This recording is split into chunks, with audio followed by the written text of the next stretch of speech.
Boss battles aplenty, tear through dynamic encounters with Clive N Wrench. I know some of you are clamouring for the release date of Clive N Wrench. Unfortunately, we don't have this yet, as we are still giving the game the development time it deserves. But we do have more exciting updates from development and plan to give you more of these over the coming months. Please be patient, we believe the wait will be worth it. Boss battles are a huge part of the worlds that make up this 3D platform game, so today we wanted to put the focus on a few of these threats that stand in front of our rabbit and monkey duo.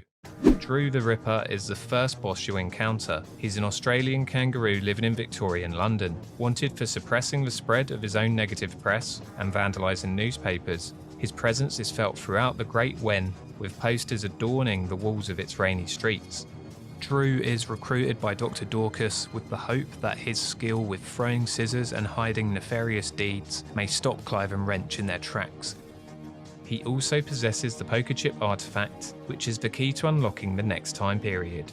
His fight itself takes place a little later in the year upon the frozen surface of the River Thames during a snowstorm. His attack patterns evolve from simply throwing scissors at Clive N Wrench to breaking away parts of the ice beneath them and eventually spinning up some ever-present boomerang scissors that orbit the entire boss arena.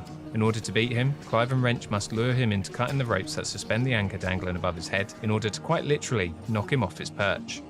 Annie Oaktree is a sheep rustling squirrel who makes her home in the Wild West. Her plan is to change the train route for the annual Sheriff's Tour and plunge all of Marstown's lawmen into a ravine, finally putting an end to her difficulties. That is until Clive N Wrench happen to appear on the roof of said train. The fight itself is less of a one-on-one affair and more a scramble to stop Clive N Wrench from reaching the engine and pulling the brake.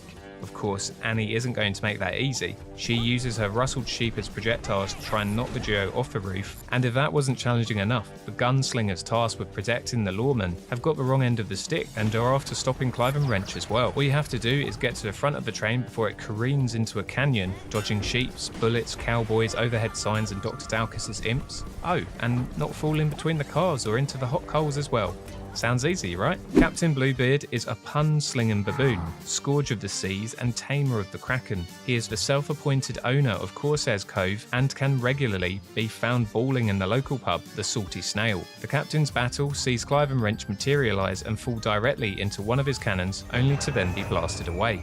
Our duo then find themselves reunited with Denise Flint Loxley, a fox that they spring from Bluebeard's prison tower within the level Corsair's Cove. She informs them that she and her newly acquired crew have secretly rigged Bluebeard with TNT, but unfortunately have been unable to reach the detonator without the Kraken making short work of them. Cue Clive N Wrench having to find their way through a devious gauntlet full of traps, enemies and tricky obstacles. One misstep can easily result in them plunging into the murky depths below and becoming the Kraken's latest snack. It's definitely worth treading carefully here. Clive N Wrench is full of characters and many more boss battles like these. Keep an eye on our channels throughout the year to find out more about this varied platforming, time-travelling adventure. Let us know if there are any other things you'd like to know about the game in the comments section.